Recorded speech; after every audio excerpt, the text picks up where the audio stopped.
Hi, everyone, and welcome again to another episode of GaudiMetzBez22.com, Podbean podcast, and YouTube video. I am very excited today.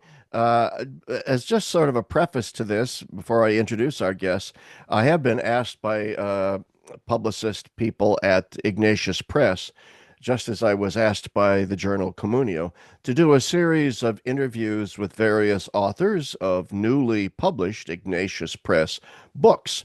Uh, as you know, fate would have it, they got a hold of me and said, "Hey, we'd love you to interview this guy, Father Donald Haggerty, who has this new book out called The Hour of Testing: Spiritual Depth and Insight in a Time of Ecclesial Uncertainty." I'll hold it up here for those who are watching on YouTube. The Hour of Testing: Spiritual Depth and Insight in a Time of Ecclesial Uncertainty. But as fate would have it, I already had a copy of this book in my hand because Father Haggerty had written to me and said, "Hey, I'm a kind of a follower of your writings, so here's a copy of my book." And I was intending to get a hold of him anyway. So, anyway, welcome to the podcast, Father Haggerty. Thank you, Larry. I appreciate you having me. Yeah, it's very great book, by the way. I highly recommend people get it.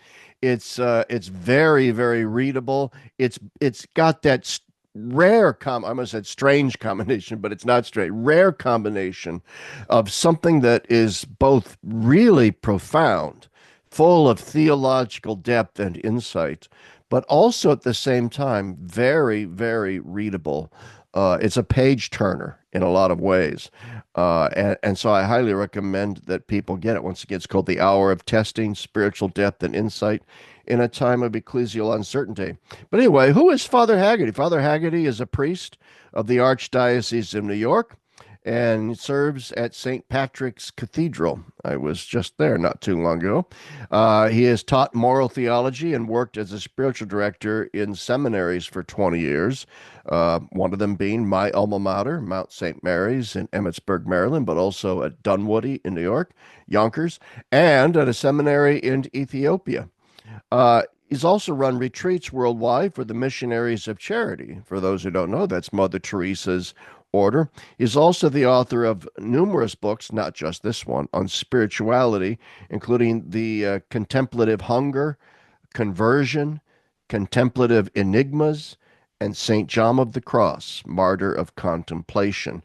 So, Father, you are a very accomplished, very busy man, and so let's dig right into this book. One of the things that struck me immediately was the many thematic parallels with my book, Confession of a Catholic Worker.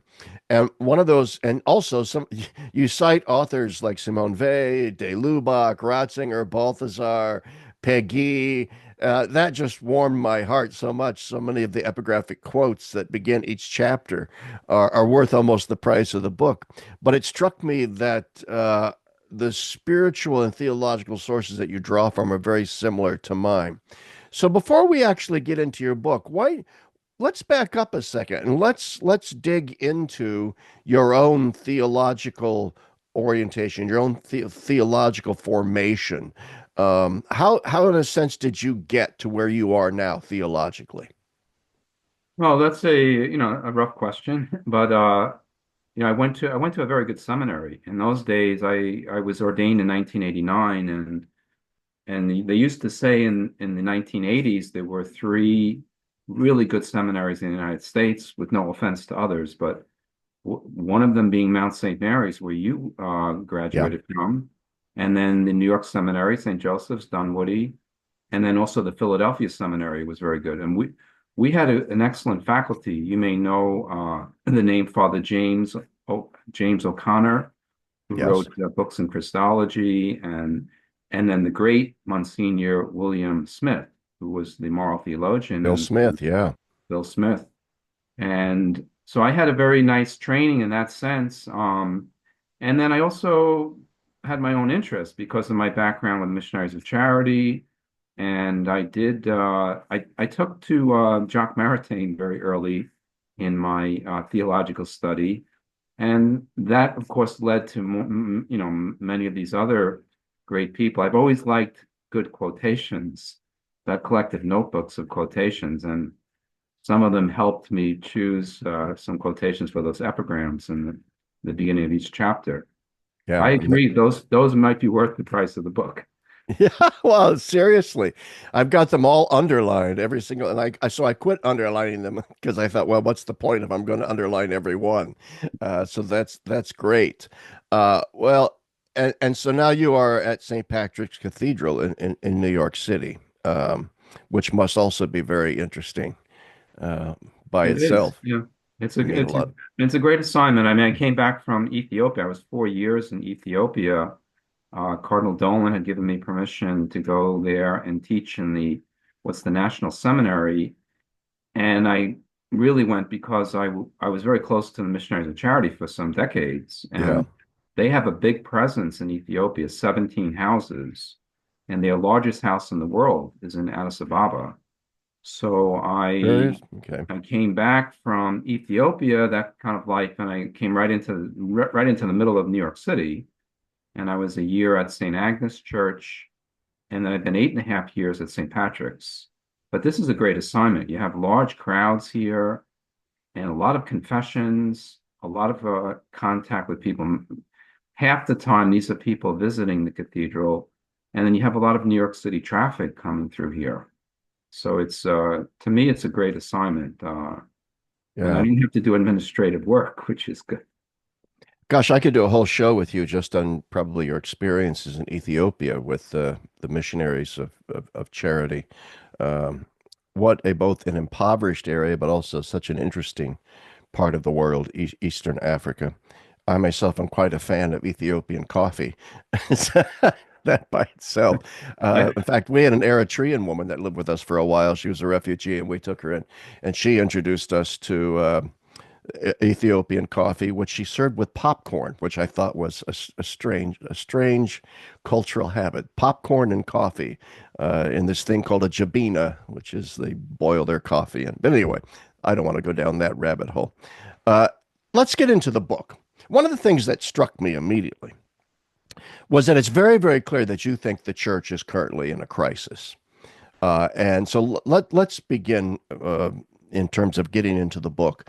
You know, the Catholic Church today, faces a lot of challenges and has ever since, its existence from the beginning. What's kind of different then? I get the sense that you believe that there's something different about the challenge that faces the church today from previous challenges to the church. I tend to agree with that assessment, but let's unpack what you think.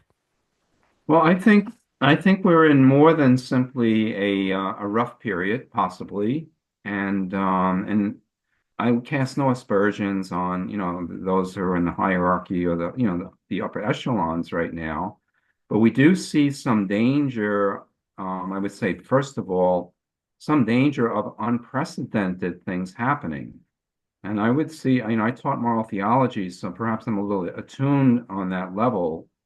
And there is this question of, it's a question, but the possible alteration, modification, change of what we would say in traditional Catholic moral doctrine are irreversible teachings.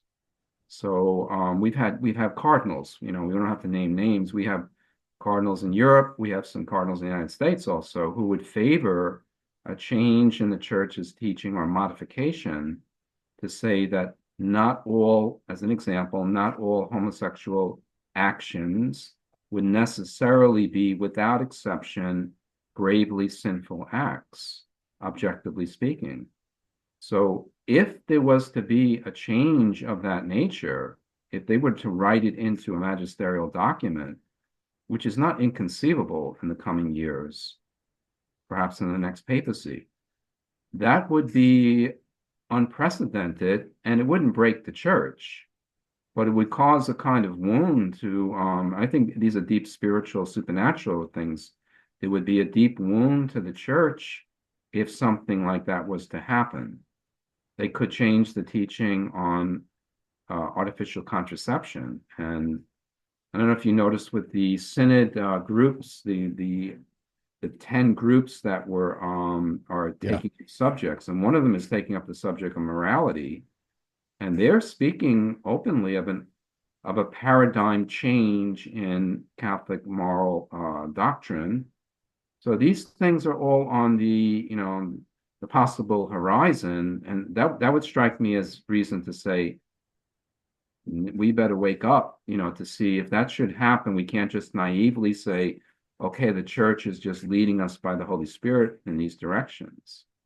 Yeah, I mean, one of the ways, and I am familiar with the subgroup that you're talking about that's looking into moral theology, and I've read some of the same press releases and so forth that you have, and it is very, very clear to me that they're speaking in the language of now what we would call old-fashioned proportionalist or consequentialist theological categories. That we can't just lay down the law, so to speak. So this is the way they speak, right? That moral norms are in fact simply kind of rules that the church has invented, and now it's the role of the church to kind of find ways to let lay people skirt those rules based on the complex circumstances of their lives and so on. Yeah, so this is and of course, like 10 years ago, right at the beginning of his papacy, Pope Francis praised the work of the moral theologian Bernard Herring as a model for doing moral. Well, Bernard Herring is one of the fathers, really, of the consequentialist movement. So yes,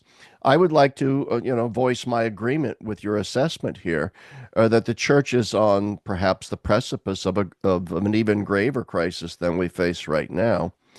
And I don't want to talk too much here, but and let you speak. But you know, you said something very interesting just now. You said that these changes could come perhaps in the next papacy.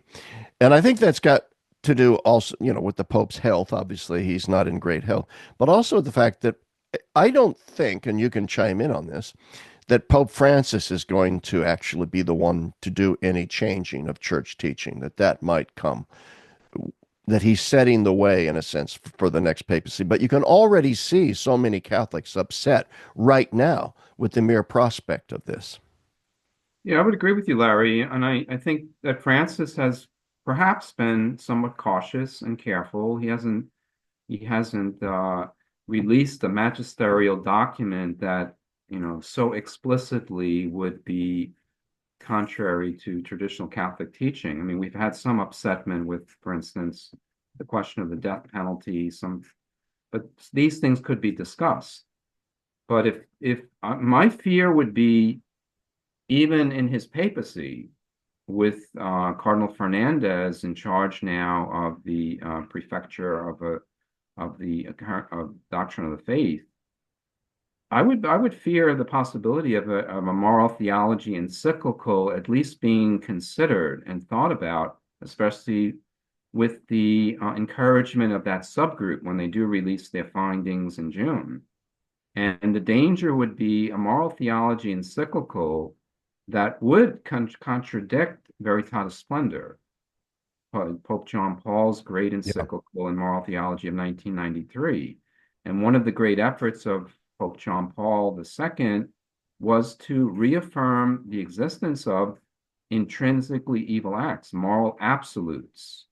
So there are actions, the murder of the innocent, Yeah. abortion, but also in sexual morality, there are acts that will, without exception, always involve objectively grave matter.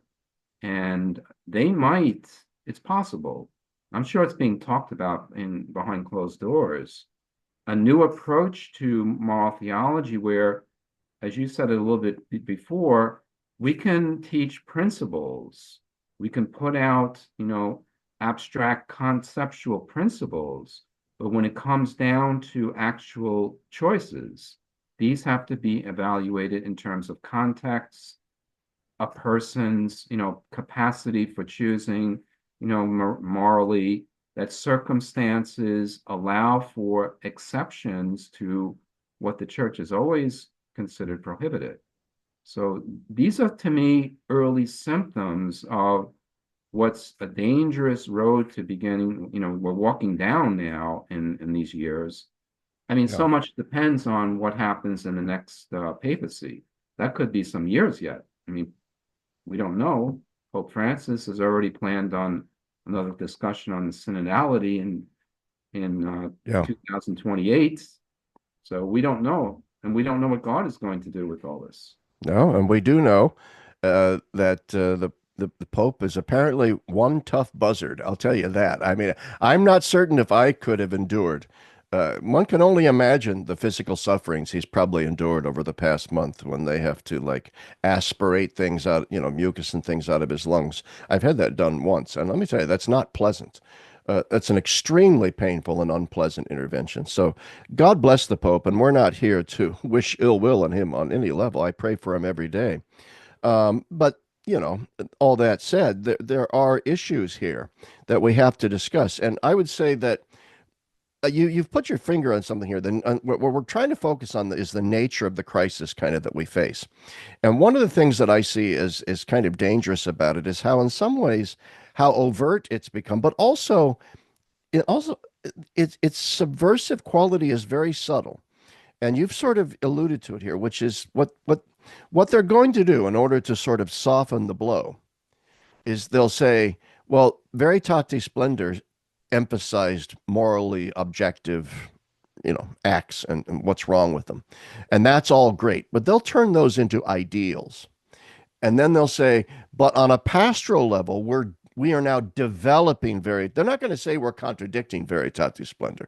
They're going to say we're developing Veritatis. And then they'll cherry pick a few statements from John Paul II out of Veritatis where he emphasizes how subjective conditions can mitigate objective guilt. And then they're going to run with that and say, and so therefore, we've got this whole new pastoral paradigm of accompaniment and discernment that's going to allow us to, in a sense, give a wink and a nod to those moral ideals. That's how I think it would probably go down. Yeah, that sounds very accurate, Larry. And the turn to subjectivism in these things in the moral area, that's always been there as a possible trend. The danger now, it's not considered in any sense an aberration, to Right. have excessive subjective approach to the moral behavior. And this, the problem of this kind of thing is that it stretches then in implications. And I do see that as a priest, that I think, without infallible knowledge, but I think that many people are receiving communion these days. Um, Objectively speaking, they're involved in behavior that would have been understood, years back as mortal sin. They're not going to confession. They're not considering this as a serious, wound to the heart of God in moral behavior. So the problem of these things is it does break down a proper approach, especially to the sacredness of the Eucharist and confessional practice. But Yeah. I think we're heading toward that possibility, and so much does depend on, also what happens in ecclesiology as time goes on. Do we look to the voice of the people to have a greater impact on decision making on or a sense of development of doctrine in this way? And there are aberrant understandings of the development of doctrine, and you know Very much so. Yeah. You mentioned earlier, there are even cardinals that are calling for, changes, fundamental changes in the church's moral theology in areas of sexual morality. We don't have, like you said, we're not going to mention names, but these are not inconsequential men. These are men that Pope Francis has promoted to high office and given a great deal of responsibility to. And yet they have very unashamedly and publicly dissented from church teaching on a range of issues, which is a very, very worrisome signal in my mind. I agree. And in a different time, you would have had at least, closed door confrontation, with if somebody was dissenting in that kind of public realm. But actually now there's a silence about it, as though, we have to allow these voices to get out there, and we see how it takes, does it stick, and this is not actually the proper understanding of Catholic truth. It's not a game playing, in Yeah. like on a college campus of who has the stronger opinion or the loudest opinion. This points to a real fundamental problem, I think. And once again, we're talking about the nature of the crisis we face as a church and why it seems to be a little bit, not a little bit, but qualitatively different from many crises that came before. You would have had heresies in the church, and you would have had moral corruption in the church, and financial scandal in the church, and all kinds of intrigue in the church, and so on and so forth. But this is really one of the first times where we've seen, all right, kind of a questionable doctrinal edifice arise, let's put it that way, arising in Rome itself. And that, as you said, the, in times gone by, if a cardinal would have said something like, well, there's nothing wrong with homosexual actions, we need to legitimate those things, he perhaps would have been brought to the woodshed and scolded a bit and then dutifully chastened, would have gone out back to his job. But now, when they say things like this, they're actually promoted. Nothing bad happens, but lots of good things happen to them. And then, with regard to the Synod on Synodality, uh, my friend Mark Brumley, I'm assuming you know Mark Brumley, heads up Ignatius Press. He had a great post in Facebook yesterday that generated some heat, where he said one of the problems with the current Synod on Synodality is that uh, it's placing in positions of leadership. It's placing in influential sort of conversations where their voices are going to be heard. Lay people, for example, that are poorly catechized, that are dissenters from church teaching, that and is this really the what is this what the listening church is has come to? That when we say that the people of God have spoken, that what we mean is anybody and everybody and their various sundry opinions, regardless of how well evangelized and catechized they may actually be. So there seems to me, Father, to be this deep and profound crisis of faith. That seems to me to be the root cause, a crisis of faith in the church's teachings that now it just seems like almost a badge of honor. Yeah, and perhaps a crisis of faith that is being fought, or presented in the public realm. I mean, it's a bit transparent too. It's not hard to say that if you're going to have a big meeting, it's very possible to choose who you want to be at that meeting.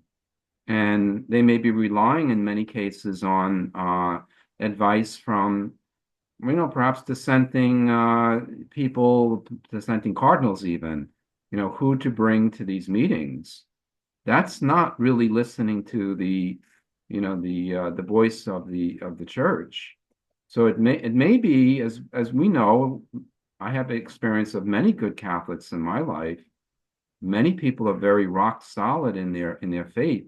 The problem is these kind of meetings, if we were to adopt a church of synodality, which is a danger in itself, if that becomes the norm, and then we bring in our people, and that becomes more and more the trend and tendency, I mean, I think it's hard to write off any possibility.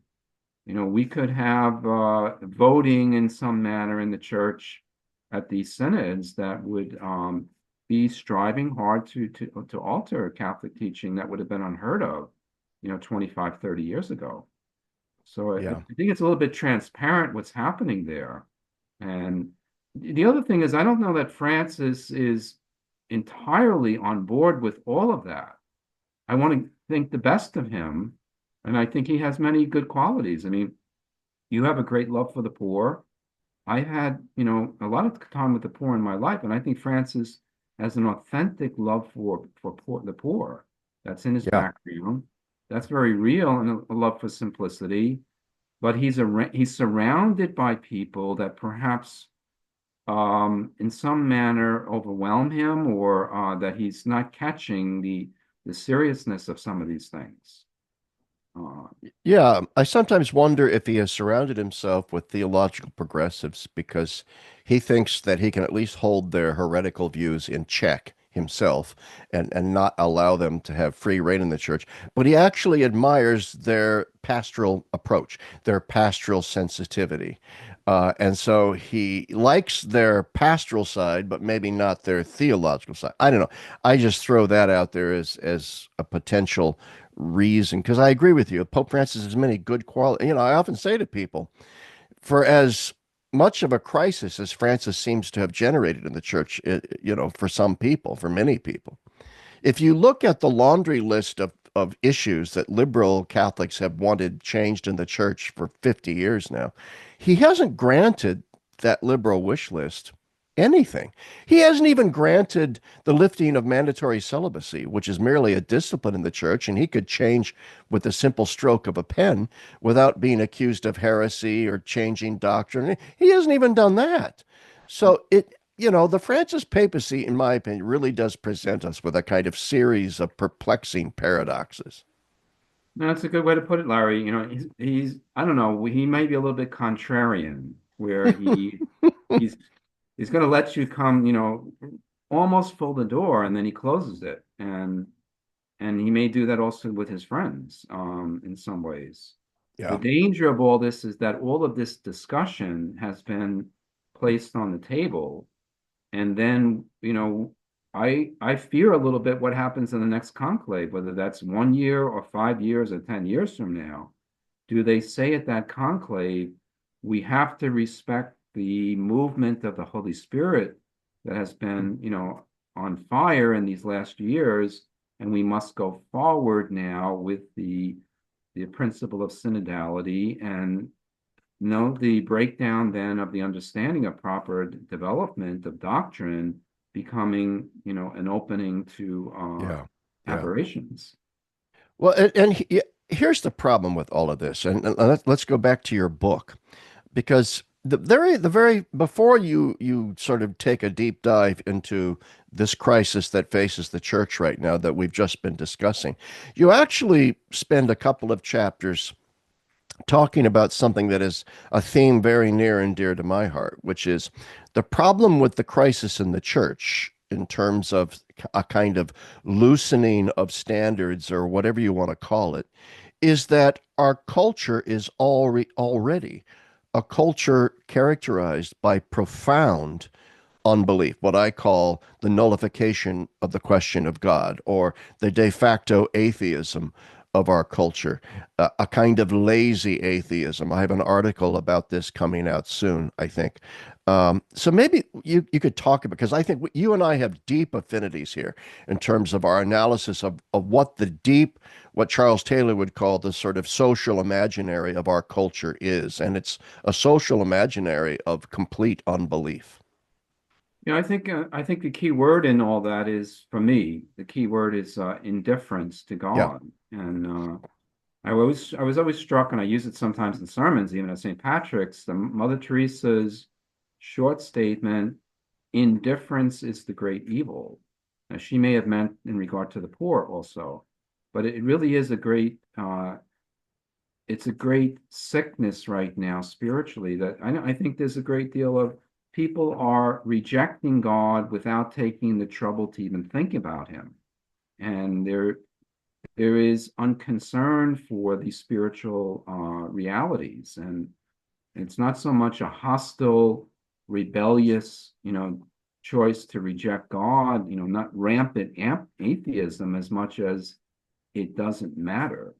Yeah. It doesn't matter whether God, whether there's a God, a complete loss of even consideration of this.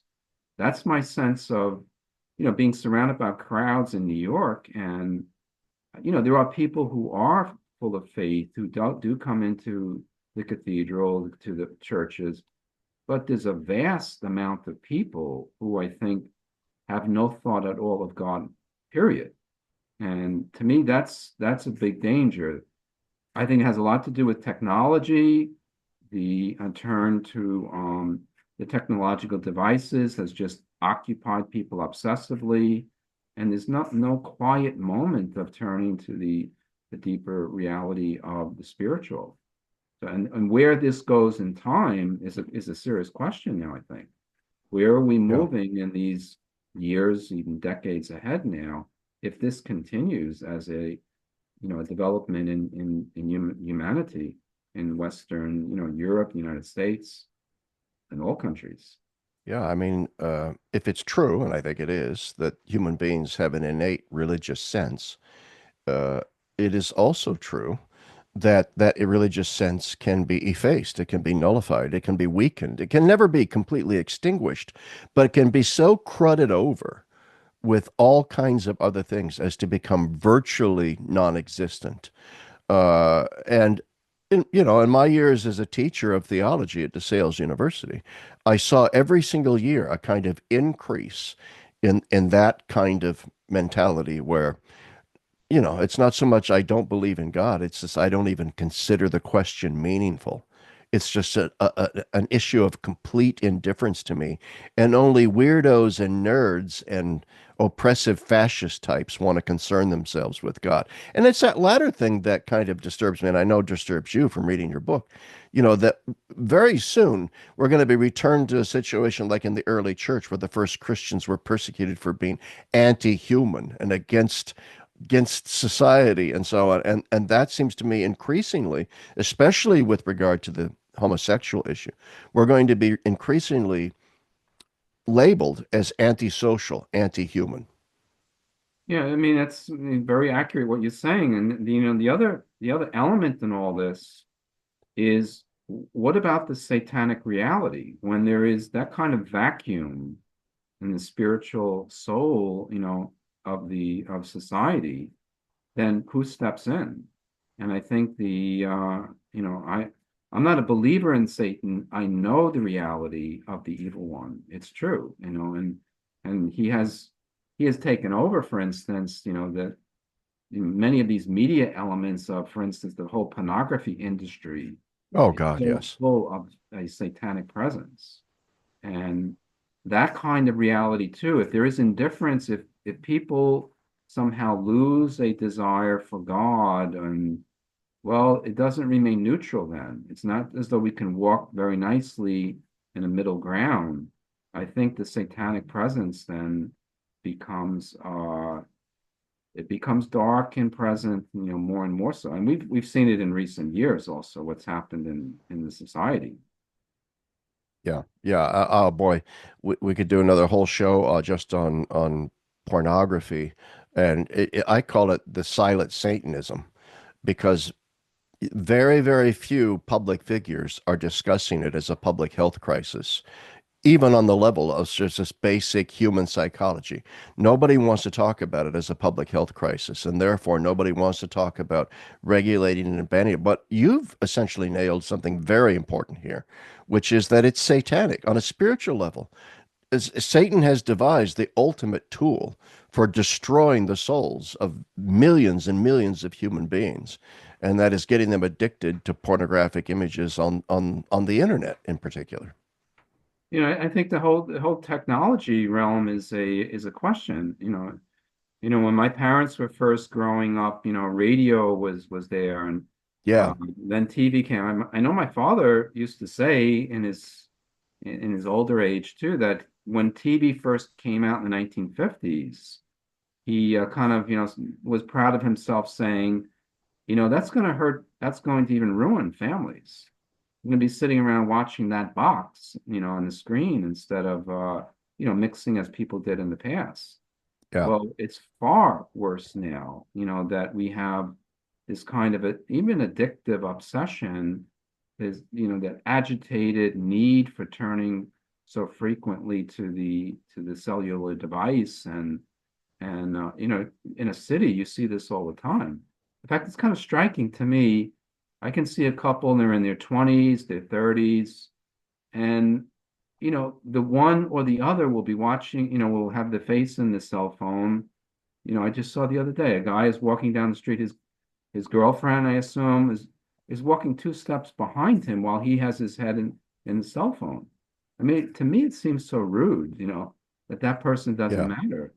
But Yeah. that's kind of the addictive, presence of that. That also affects our spiritual life if there's no sense of quiet. Yeah. And that's only going to get worse and worse in the sense not only that technological innovation is going to increase, or right now we think it's a big deal. And I'm guilty. I have a little phone right here. We think this is such an advance, but who knows? Who knows what the technology is going to be 20 years from now, 10 years from now? We tend to forget that the smartphone is now only what, 17 years old or something like that. What's going to be next? Some sort of brain implant? Elon Musk wants to put Neuralinks in us and we can just access the internet via a chip in our, you never know what's coming down the pike. So my point though is though this, I'm 66 years old, and I thank God every day that I grew up in an era where I actually had to wait for my television set to turn on because the vacuum tubes were warming up.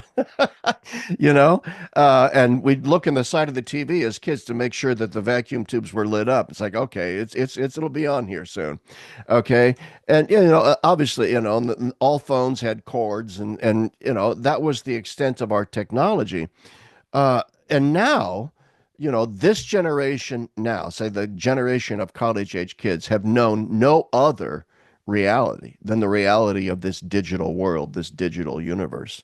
And that attenuates the religious sense, and that attenuation is just going to get worse and worse and worse with each passing generation. So I think, yeah, there's a real crisis that we face here.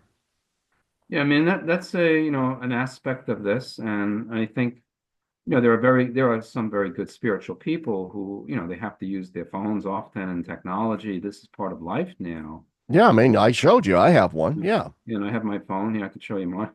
We have this is part of life, but yeah. I think what we have to do is be very conscious. Also, we need silence. We need quiet. We need that reflective, turning to God and that ability to pray.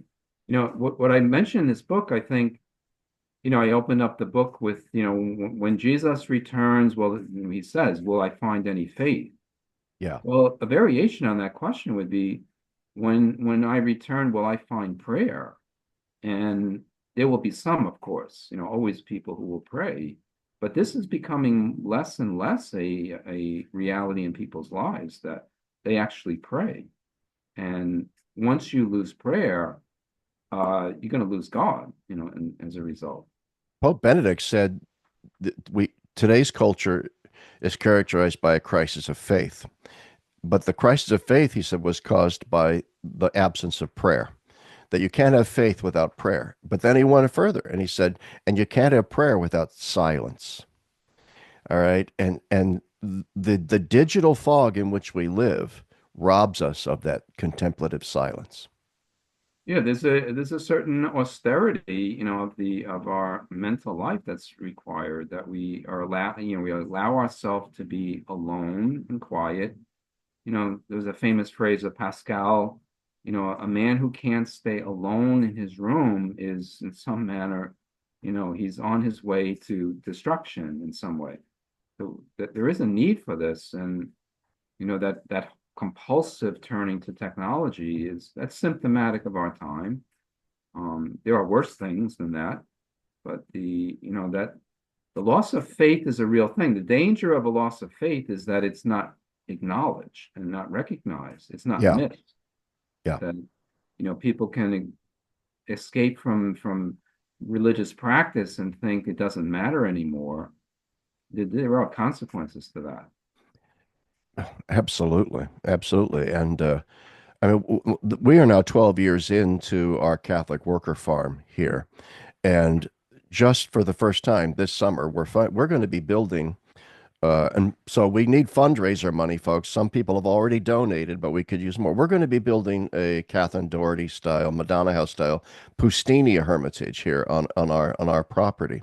And it's because we've identified the fact that when people come here, the number one thing that the visitors to our farm want to do is to be silent and to pray. Yes. And, and there's a huge thirst for this. And it's something that we just haven't paid here on our farm, paid enough. When they come here, okay, let's clean out our barn, let's clean out the sheep stall, let's milk some goats, whatever. And what they really want to do is to just go away for several hours and pray somewhere on the property. So we're doing that.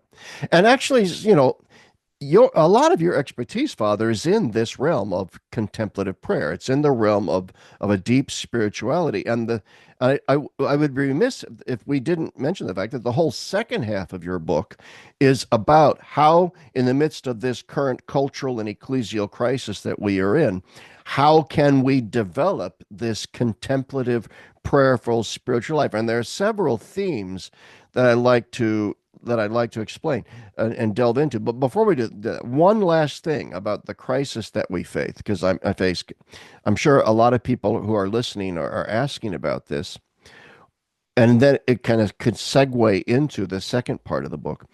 Is is the church in a sense imitating Christ's passion today, the last week of his life? We're in Lent, leading up to Holy Week, and is she imitating his sufferings in the sense that she's also being betrayed from within, as Jesus was betrayed from within? Well, I think I'm not sure I would use the word imitate as though would choose this. I think there's a great, Right. perhaps a great, mysterious reality, a mystery as time goes on in history, the church as the body of Christ, the real presence of Christ, one of the signs of entering a last era of the church. And that's a question. This could be centuries from now, or it may not be centuries. Let's be frank, it may not be. We're seeing signs now that, would raise the antenna. And what could happen in the last era of the church is that there will be not just a purification, but a kind of wounding at the heart of the church in the devout, person really seeking holiness, a wound of the church at its heart in which it's going to relive many of the things that Jesus underwent in his, let's say, his last week and in his passion. So rejection, to see the wounding of betrayal taking place in the church. So we may see, that happen, and it's important then not to be, thrown by that or in dismay or flustered by it, but rather to see that actually you're seeing some of a repetition there of Jesus' own wound in his last week, and then the church Yeah. will be drawn into that to an identification with that. Yes. Yeah. When I said the church is imitating, that's a nice caveat you threw in there. I certainly don't mean to imply that we're consciously choosing to follow this path at all. But where the church is, in some sense, living again, recapitulating what her Lord and Master had to endure. She too now is going through something similar, and where she's sort of undergoing a crucifixion, a slow crucifixion from within. And I agree with you. I mean, let's face it, there's a lot of Catholics out there, like there's a lot of Protestants out there who look at the current era and see in it signs of perhaps the imminent return of Christ. That perhaps we are living in the last era of the church. Perhaps, I mean, because after all, yeah, many, many ages of the church, people have said, Christ must be coming back soon because the church is in such horrible shape. Yeah, yeah, but as you point out in the book, there will come a time when Christ will return. And maybe, just maybe, we're living in that era. Yeah, and I think I don't want to really focus on that, our Lord is about to return because that does get into that Protestant, Yeah, the end kind time of, stuff. yeah, almost like, religious science fiction. But I Yeah, think, left behind. yeah, but I think the reality to see, I do mention in one paragraph in this book, when I was a seminarian, it always struck me there was a French theologian, Bertrand de Margerie, you may know that name, who was a scholar in residence for a semester. And he spoke of this truth that it wasn't his original thought, that in history we see an intensity of evil increasing, an intensity of goodness also increasing. That clash gets sharper as time goes on. So I think what we really want to note is that we could be entering, it's possible that we could be entering an era of serious magnitude in that clash. And that even, I do have a chapter in there, to me, it's an interesting chapter, on the possibility of even an antichrist figure in Yeah. some manner manifesting himself in, in the decades ahead. And we need to be alert to that because that's going to be prior, as the Catechism will make mention, that's prior to anything of the second coming. So nothing happens too fast here. And, there's a slow process, but maybe not so slow. It could be a bit precipitous depending on what happens in the world, but even more so, what happens in the church. And just to go back to another point that you were mentioning, if there's a wound to the church where we are experiencing in the church something of Jesus last week, what could be happening is an internal battle within the church itself. So it's one thing to speak of the church in its ecclesial large as an institution, and it's another thing to speak of the heart of the church in the saints and the people who are faithfully devout to the tradition that has been given Yeah. to us over 2,000 years.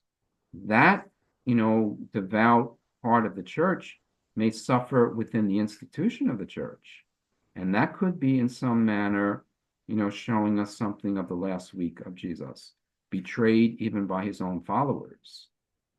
Absolutely.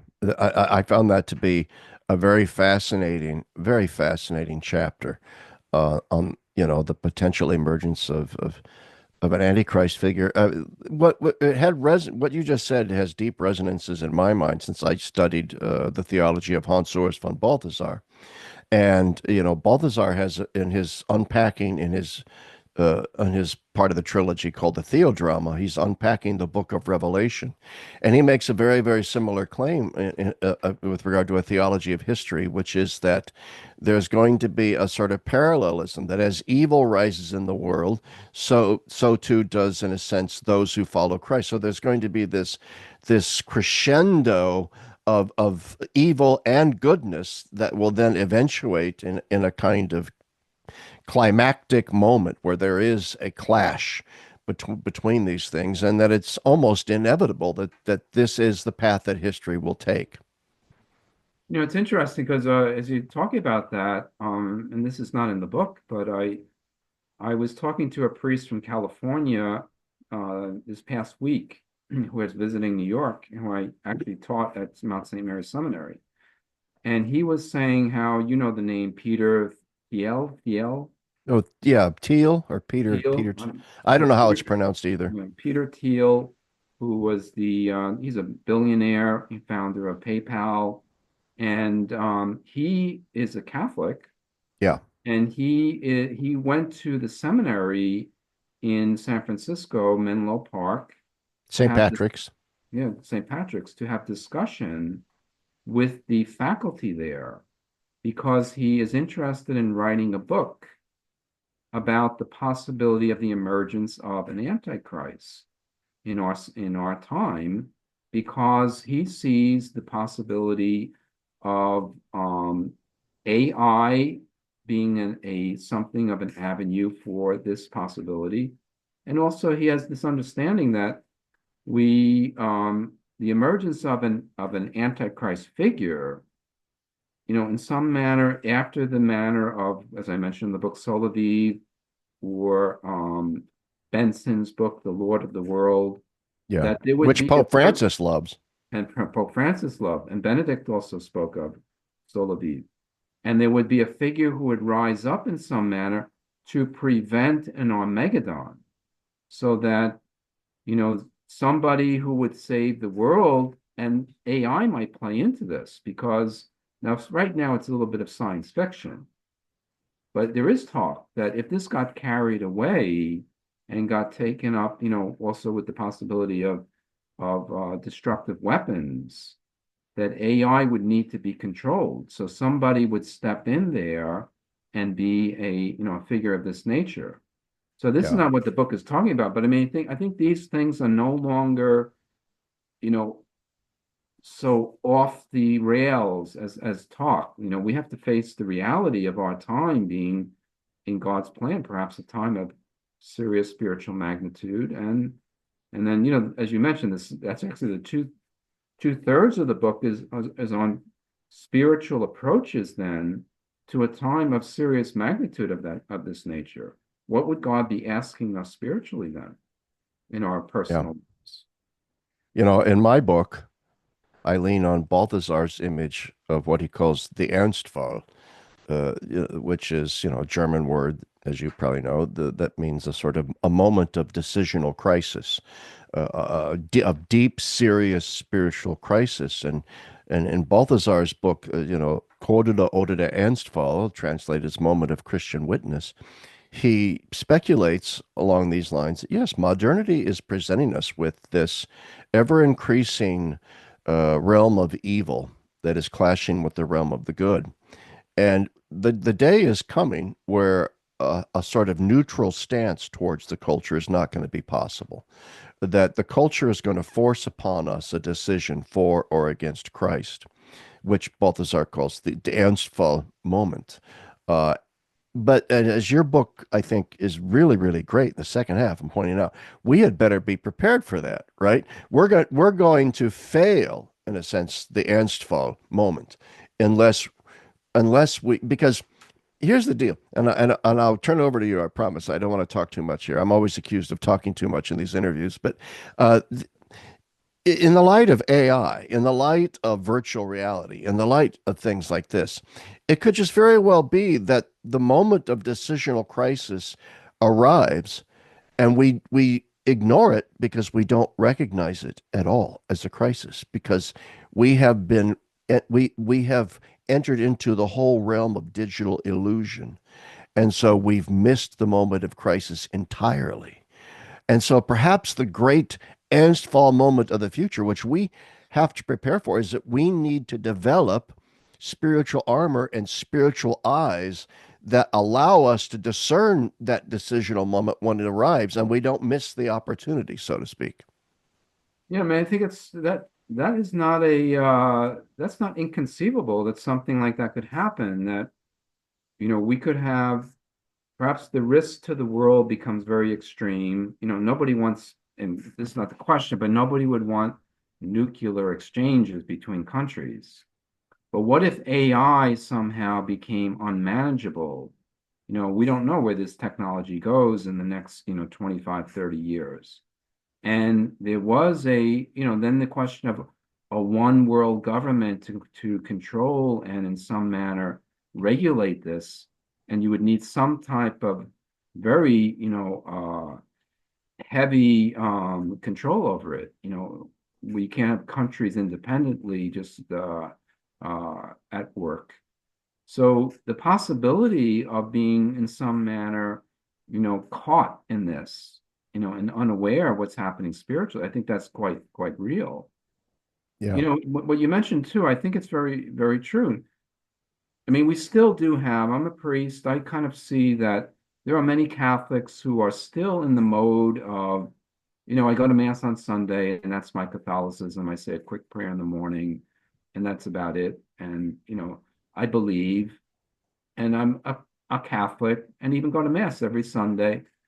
I think what's going to happen is that's not going to work too well in the future.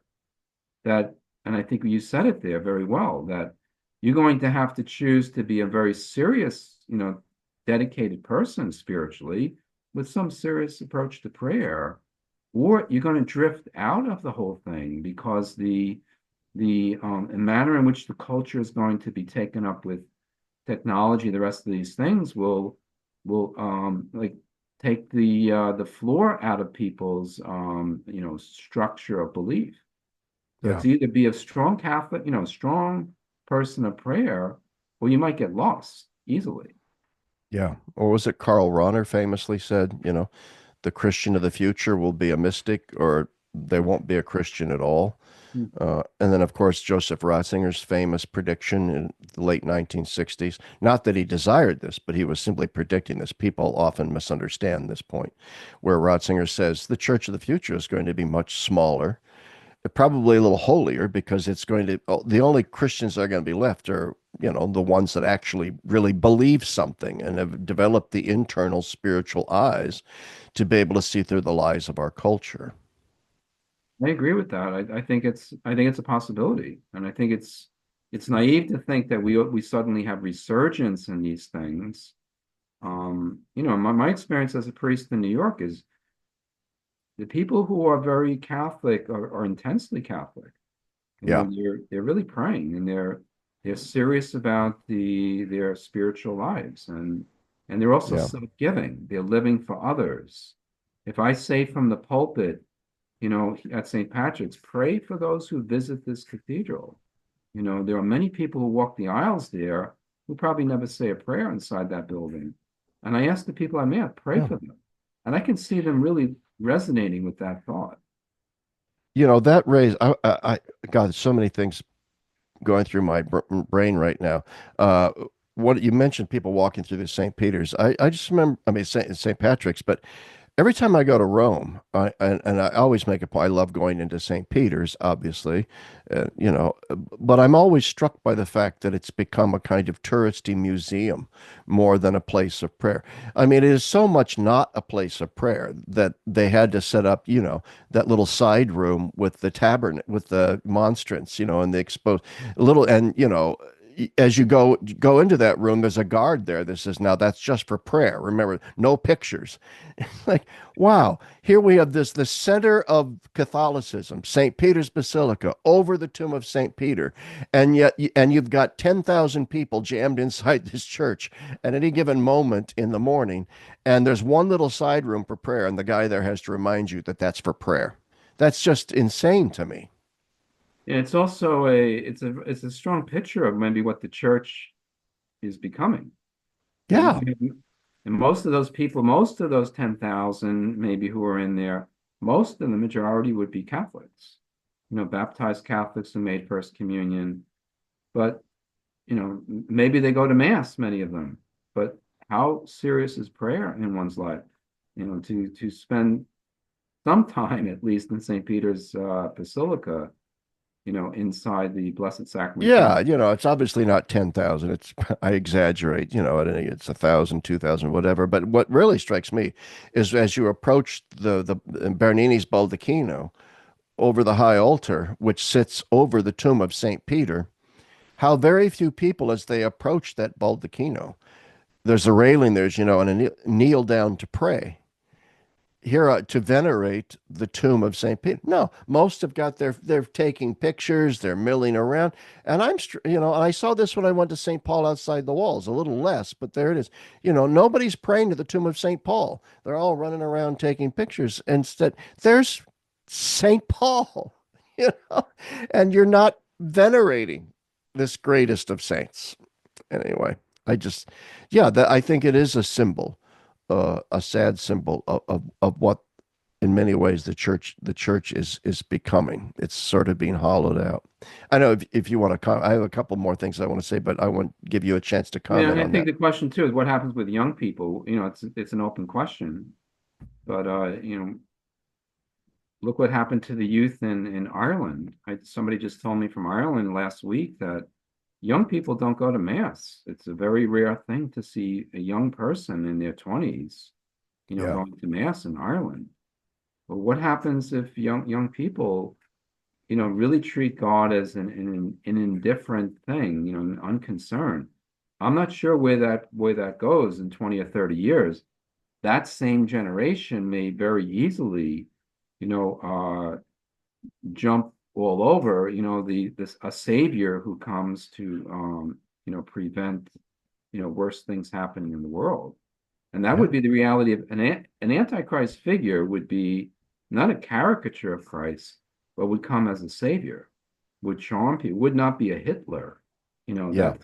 That it would be someone who would truly deceive and seduce people by his seeming goodness, and he would come as savior of the world. And that's not inconceivable in this century now. Yeah, I'm reminded of Dostoevsky's tale of the Grand Inquisitor and the brothers Karamazov. I think you mentioned in your book, that you know th- that Christ is going to be portrayed, and those of us who follow Christ, as we've said earlier in this conversation, as a sort of the enemy of our rights, of our liberty, of our freedom, of the fulfillment of our desires, and just with the Grand Inquisitor, the church had to step in a sense, undo the damage that Christ caused by asking too much of people.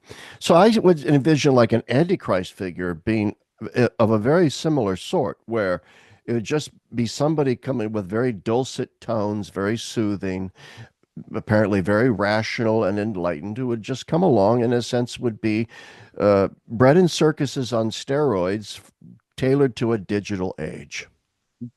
And as I mentioned in the book, I think his great moral principle will be tolerance for Tolerance. all choices, that we will have to respect and affirm all choices of people, as long as a person isn't physically harming another.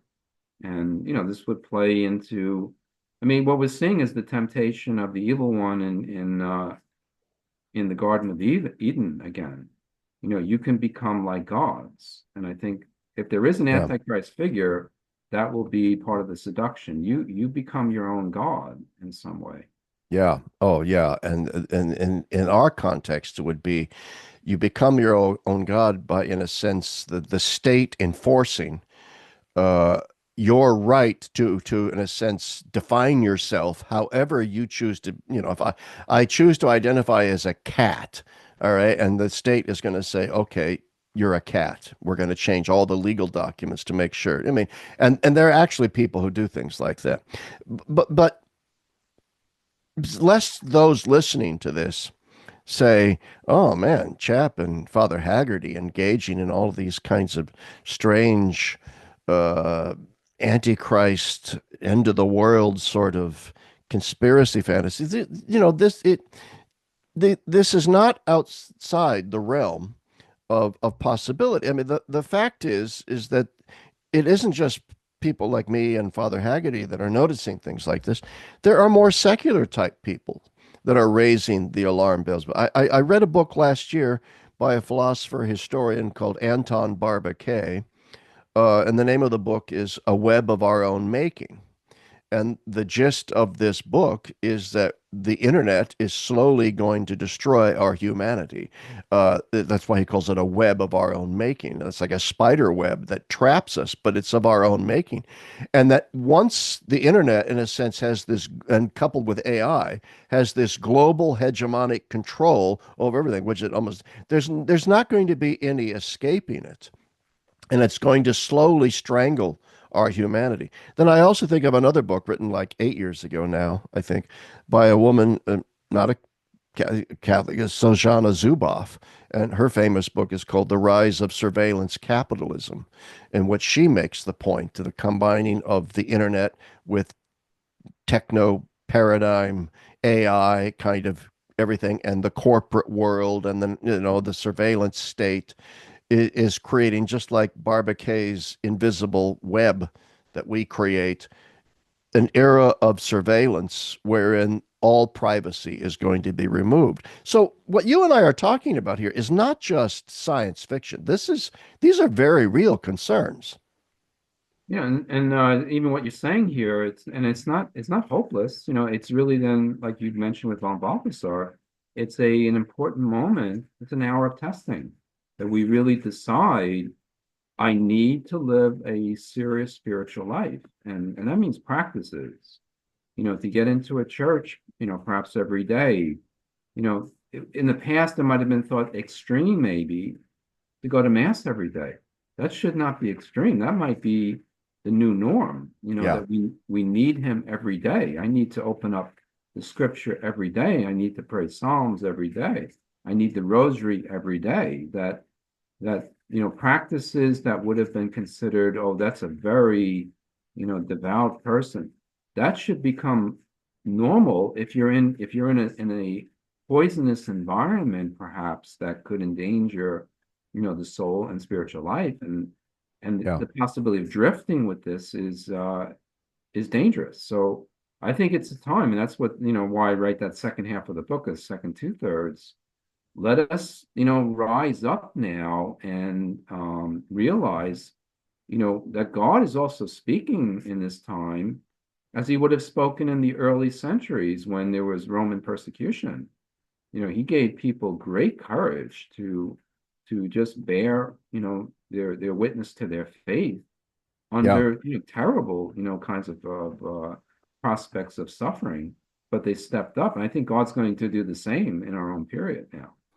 Yeah, I mean, I saw a video the other day of a guy, they were interviewing this guy, and it's a long story, but they essentially asked him, well, what can we do to prepare ourselves spiritually? And he says, oh, go to church. The most radical thing in the world that you can do right now in terms of public witness and personal growth for into building up spiritual armor is to go to church, frequent the sacraments. That might have sounded trite 20 years ago. But as you pointed out, you're in a situation in Ireland right now where no young person goes to church anymore. So maybe the most radical thing a young 20-year-old Irish kid could do is to go to mass. Yeah, that could be the Great Rebellion now, and actually you do see that, I think, in some cases, that Yeah. there are young people. The problem of youth, has always been that people tend to be conformists, to run with the crowd. And I was talking to a young person just last week who said, the generation, the millennials and those who are younger than them, they've been just force-fed now with this idea that you live through your 20s, enjoying life, traveling, freedom, and all of the, aspects of actually immoral freedom, and just enjoy life. And then maybe when you get into your 30s, then you can start taking these things more seriously. Well, that needs to be, that could be disastrous, in many lives, and it is. Yeah. Many women just end up scarred, I think, in their soul and their heart because they let themselves, live according to that illusion. And I think this is a message that a lot of lay Catholics are ready to hear. I really do. I think there's a great, great thirst for meditation, contemplation, lectio divina, contemplative practices, mysticism. I think one of the great failures of the post-Vatican II church is the utter banality of the spirituality that has been presented to people in their parishes, which is a kind of suburban nice, a kind of it's nice to be nice to the nice spirituality. Uh, Whereas the church has these, as you correctly point out in your book, these deep, profound spiritual riches in the Carmelite tradition and the Benedictine tradition, the Franciscan tradition, Dominican tradition, all of these spiritual practices.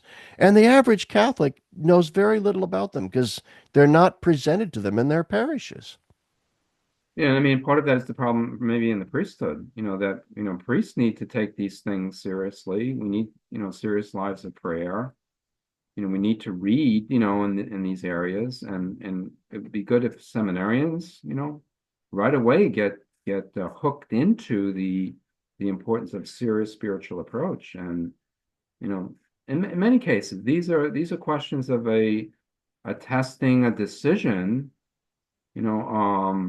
It's like a person, let's say a person wasn't taking care of themselves physically, and they're not an old person at this point, but then you start jogging, and you start, Yeah. taking this seriously, and it doesn't take that long. 6 weeks later, 2 months later, if you start jogging, you have a different physical life if you're 25 years old, 30 years old. Yeah. And it's the same thing happens spiritually, but you have to also do that exercise, that initial painful period of just plunging in there and doing these things that inevitably have good effects in time. Yeah. And to rid ourselves of the various lies we tell ourselves that keep us from engaging in those spiritual practices. One of those lies, once again, associated with our digital devices, really, we tell ourselves as well, I don't have time to do those things. I don't have time to pray a rosary. I don't have time to do Lectio Divina. I don't have time to go to daily mass, or I don't have time to spend a half an hour in prayer. And yet they've got, how much time do we waste every single day surfing the internet on our phone, checking social media or whatever? No, I mean, it's so true. And, these are decisions, and there is time. And, especially if you're in a city, this church is in every city, Yeah. not too far from where you work. And, there's Yeah. cleverness. I was giving a talk last week. I'm giving some Lenten talks at St. Patrick's Cathedral, and I mentioned a woman that I met 10 years ago who I still see, and she's a daily, communicant, daily mass goer, very successful job in a big company in Manhattan, wanted to marry, but, has not married. But she mentioned in a clever way that for the sake of prayer, she signs up every day for the lactation room in her company so that she gets, she's clever. She Yeah. goes in there and she gets her quiet. It's a very extremely quiet room. And she puts her name on the board every day. And so there's cleverness in these things too that, and That's people who very want God, interesting. they find their way. Too bad I can't sign up for the lactation board. I think a lot of eyebrows would go up in that regard. But we're sort of running out of time, but since we're now talking about the need to develop spiritual armor and the spiritual eyes with which to see and develop spiritual practices, uh, on a negative side, it does seem to me, I mean, I grew up in the post-Vatican II church, that there has been a strong undercurrent, and sometimes not even undercurrent, sometimes just a tsunami that washes over you, of a message that is anti-contemplative, that, in other words, the activist heresy, that unless you're out there changing the world or doing something, you're wasting your time. In other words, it seems to me that lately, and it's gotten worse, there's been an anti-contemplative element in the church. Do you see that too? I mean, I think that's always been there. I think it may depend on the influences around us. I think priests have that danger in their lives often. I think many times priests don't pray enough, but again, I think that's a choice. I mean, I've written a number of these books, to try to attract Yeah. people to a deeper contemplative life, and there's meaning in that in a general sense, and also in particular ways. But I mean, to choose for prayer is not to put ourselves into some kind of, introspective vacuum. I mean, God is real. And if you put Yeah. yourself before a tabernacle in quiet in a very consistent way, that presence of God does begin to become alive in one's life. And I think most people, once they taste that, say, what was I doing, before I, Yeah. started How doing could this? I have not had this in my life? Yeah. And then But I go ahead. Go ahead. there's fruitfulness always. Well, You know? speaking of fruitfulness, let's end here on a positive note because to me, one of the most moving chapters of the book, it's towards the end, and I think people are interested in this, is you develop somewhat the concept of the victim soul. And in that chapter, you say, well, there's the older idea of a victim soul of someone who suffers internally in order to to sort of do penance for the sins of the world, to pay the debt for the sins of the world, to add my sufferings to those of Christ, and so on and so forth. But you say there's a new kind of, in a sense, spiritual victimhood that you can take on, and that's to be a victim for love. That this is sort of too a kind of charism of the missionaries of charity of Mother Teresa. Maybe therefore on a positive note, we can end our podcast today with a kind of challenge to people out there. So maybe you can unpack this for us. That thought, that phrase is an expression that Jesus used in a locution with Mother Teresa when she was going to begin the missionaries of charity, and he told her, I want sisters who will offer themselves as victims of my love. And if you think about that phrase and even their lives, to be a victim of his excess of love, for the poor, for the sister herself. So it's not simply that we would, in a frightening way, make an offering to repair, the offenses against God, but that you invite our Lord, as Saint Teresa of Lisieux did, to invite him to the excess of love that he may desire to use our life in some manner in a deeper way. It's as though, he wants to love and he's frustrated, in wanting to give all this love. So he said, well, you can use me if you want.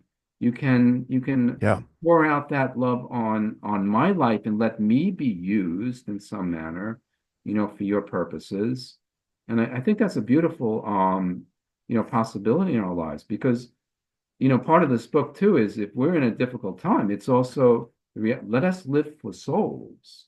Yeah. This is the problem too of too much the idea of contemplation being my pursuit of my advancement. That's not the purpose of that. Everything is for the sake of living for souls, to live our own spiritual life to be offered up in some manner for the sake of others, not just active works, but an offering from our deep interior life for the sake of souls. Yeah, absolutely. To suffer from an excess of love, the overabundance of love. I mean, anybody that's ever been in love, loves someone, knows that what the sort of being a victim for love means. It's not a negative thing at all. It's probably the most positive thing it is. It's the most godlike that we can be, Mm. is to conform ourselves to that sort of pro nobis, dimension of Christ, that self-giving dimension of Christ. That's the challenge, I think, that we should leave people with here, Father, from today's podcast. Are there any subject I haven't brought up? There's so many things we could keep talking about with regard to the book. Is there anything in particular that maybe I haven't brought up that you'd like to talk about before we sign off here? Well, this was a very interesting discussion. I appreciate everything, Larry, and I think the key is prayer. We have to be if we are serious about prayer, that's an endless, thing. So, and as the years go on, we're older ourselves. If you get caught up in prayer when you're younger, your life is a different life. There's no comparison to that. I saw it in my parents. I see it in people all the time. Yeah. So, Well, on that note, and not to have the last word, but I'm always remember when I was a teacher at DeSales University. You get this more as a priest, but I even got as a theology teacher, where students who are troubled with things in life come to you for advice. And the thing that I noticed more and more, even though it's not an ironclad rule, was that the students that had the most goofed up lives, the lives that were a train wreck, a perpetual crisis, were students who didn't have God in their lives, were rudderless, and life seemed meaningless to them. And the students that had God in their lives, of course, they had sufferings and pains and troubles too, but they seemed to have more of an anchor, more of a sanity around which to ground themselves. And I think that too is what you were saying, why when we are young, we need to develop a prayer life. yeah, and it's beautiful when parents, have inculcated that in their children. They've given them the greatest gift they can give them. But, Bingo. That's the greatest gift you can give your kids, mhm, is to teach them how to pray, to love Christ, to love their neighbor, and to pray. mhm. Anyway, thank you so much, Father, for coming on the show today. It's been a fascinating conversation, and I want to recommend the book again, The Hour of Testing, Spiritual Depth and Insight in a Time of Ecclesial Uncertainty. And a lot of devout Catholics are uncertain right now about what's going on. Great book. I highly recommend it. Thank you, Father, for being on the show. Thank you for having me, Larry. God bless you. You too.